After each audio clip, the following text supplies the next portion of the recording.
Batman 114, James Tynion the fourth, writing, Jorge Jimenez on the art. Next part of Fear State.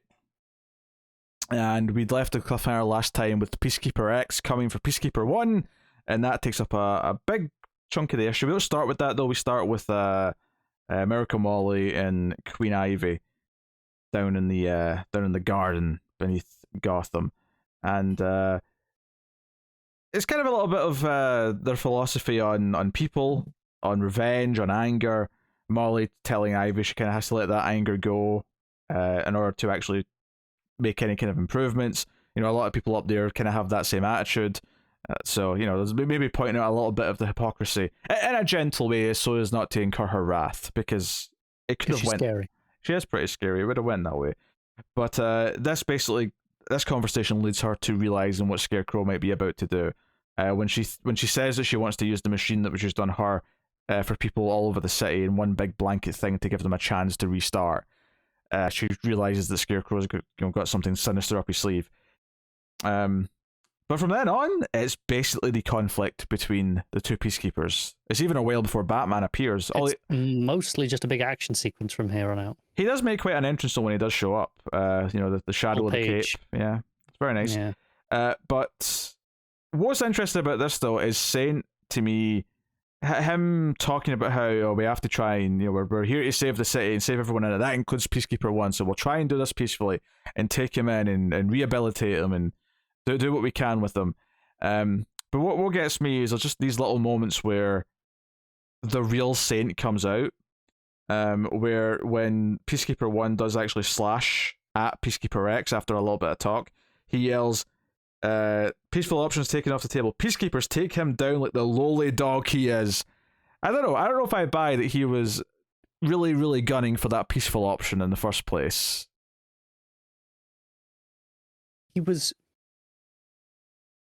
putting up a brave face. I feel like he was strategically wanting the peaceful option to, you know, save the money that he spent on Peacekeeper 1, and because it was an easier solution in terms of like rehabilitating the public image of the program. But he also is quite enjoying this way. Yes. First of all, you made Peacekeeper 1 armor, which is impressive, but admitting this, that the Peacekeeper X weapons will cut through it like butter, like, it can't be that good. Yeah, I'm like, that's all well and good that at the minute you're the only one with Peacekeeper X weaponry, but that's not how the world works. That won't stay that way. Someone else will make it. And also, what's to stop Peacekeeper X from being infected by Scarecrow toxin just the same way that Peacekeeper 1 is? It's all just circumstance right now. Wow, that's when you get to Peacekeeper Z. Is he on dial like the Task Force Z? Oh, maybe that's the trick. Just can't stop it coming. Is it just Peacekeeper X reanimated? It just goes back and forth between them. Not to spoil the ending of the issue, where he is definitely dead. So yeah, they have a big fight. They've got their own sort of spear, like sword things that come out of their gauntlets. They're whacking each other, throwing each other into buildings, all the usual stuff. Batman makes his big entrance though. Really nice stuff with the shadow of the cape sort of on the ground. Big full page spread. Peter Beck's been like, when he sees the shadow, it's just like, oh no. Yeah. And then the full page. Really nice stuff. I love this escalating in Saint saying, you know, we have to like detonate, you know, a bunch of stuff. Well, even before we get to that, he says that Gotham's no longer an urban setting; it's a war zone. You know, all this weaponry, like, it doesn't matter that it's not meant to be used in an urban setting. And I love that you just get one panel of Scarecrow just going heh heh heh heh. Like, this is just escalating everything. Even Saint losing control. Even that's part of the fear. All of this. Something I really like about the structure of this here is, yes, it is technically one panel of Scarecrow, like you say, but it's actually a lot bigger and it's in the background behind those other panels of Saint. And it gives this impression of, you know, Scarecrow being behind everything. You know, he's there sitting back, like I say, laughing at the situation. And he's just there in the background and has been for a while with this whole plan. And just that in the art, it's really clever. Yeah, I think what I get across here is that, well, we said this is mostly one big fight in a lot of ways. that is not a critique. I actually think this is one of the best issues of Fear State yet, because it really feels like it's escalating and paying off like what it's been building to. Like everything that comes out of this, which is the result of Saint eventually saying we can't let any of this tech. Once Peacekeeper X is killed by Peacekeeper 1, we can't let any of this tech get into the hands of Batman. So he's like, detonate it.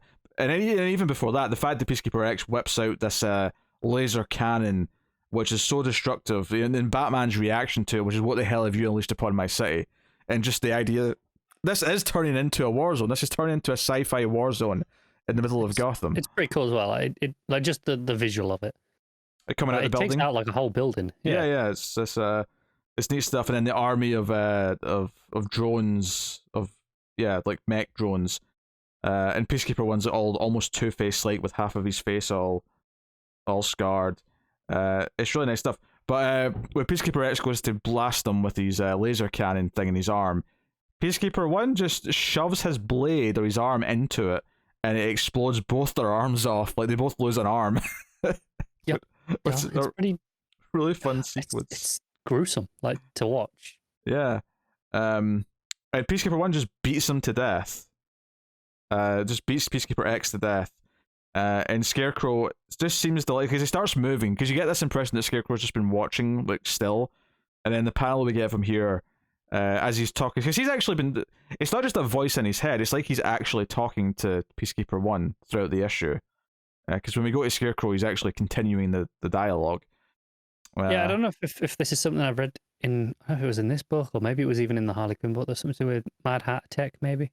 Yeah. Mad Hatter Tech, it's been in this book for sure. In this one, yeah.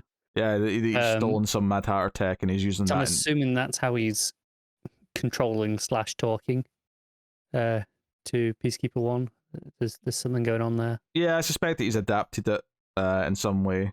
Yeah. I don't actually think it's actually like a thing that they have to wear a hat for. I mean, the technology itself was never exclusive to that. That's just Hatter's gimmick, right? Yeah, but he's obviously put something in. He's injected him with like a chip or something. Yeah. Sure enough, all the drones explode. Try to cover Saint's tracks, and the issue ends with Miracle Molly being there to sort of help Batman up and saying, "Hey, I know what Scarecrow's planning. We have to stop him. It's time to go." So it ends in a sort of call to action. But I thought this was a really good issue. It's sort of selling like how big of a deal everything's gotten. It really felt like everyone's losing control of the situation, and this fight, and it reaching to the point where it's notably the only one who's satisfied by all of this is Scarecrow. He's the only one who's actually happy with how this turned out. Oh, definitely. No, it's a really strong issue, and I have to say, I'm really glad that I read the Miracle Molly Secret Files issue. Yeah, I think that added to it, yeah. I don't think it was essential. I think you'll still fine if you didn't read it, but when she's talking about the machine and what it does to people, I think having actually seen what it did to her, I have a better understanding of it now than I did when it was just some theoretical thing we'd heard about before. I think it would have just been some sort of like random plot device had I not read that one shot. Yeah, I'm sure we heard about it in the past when we were dealing with Miracle Molly when she was introduced. Yeah. But actually seeing it, it feels like a real thing now rather than, like I say, just some hypothetical plot device. Yeah, very weird. But no, I'm glad I read that issue too. It was also just a really good issue on its own. It was, yeah, but which in context of what it's done for this story, yeah, I think it does help a lot. Well, I mean, I also think I understand her character a lot better after reading that one shot. Mm-hmm, definitely. So, that's good. No, a really good story. It really felt like it built the stakes and it built the this Fear State story. Now feels like it matters, and that's a really weird. I feel like I hate using that phrase in comics because people always say, "Well, does matter mean it's important to continuity or whatever?" Like, there's a lot of like qualifiers that people start to throw in that. When I say matters, I just mean it feels like it's worth your time. It feels like it's important. It feels like a big deal in its own context. It doesn't just feel like you're reading filler. It feels like you're reading something that's got a genuinely exciting story that's got payoff and it's got escalating stakes and heights. A loaded word, matters, isn't it? Because like I say, you can talk about continuity, you can talk about it in terms of is a story worth reading, and then even within a story, you can talk about does this matter to this story. Like I would say that that Miracle Molly one shot matters to this story. Sure, yeah. So, yeah, use it however you want. Yeah, all I really mean here though is that it's it feels like essential reading while I'm reading it, and not because it's essential to any other book or to understanding anything else. It just feels essential while I'm reading it because it's good. Yeah. So, It's what you want out of most things that you read, isn't it? well, yeah, that's what you're aiming for. Very much every time. All right, what are you giving Batman 114? I'm gonna give it an 8.5. Yeah, I think I'll agree with that. But I've been really digging Fear State by and large, and the tie-ins have been mostly fun. I mean, it's kind of that weird thing where the tie-ins for the books that have been interrupted with the tie-ins to a point, obviously they're not as good as their regular arcs, but they're still good tie-ins.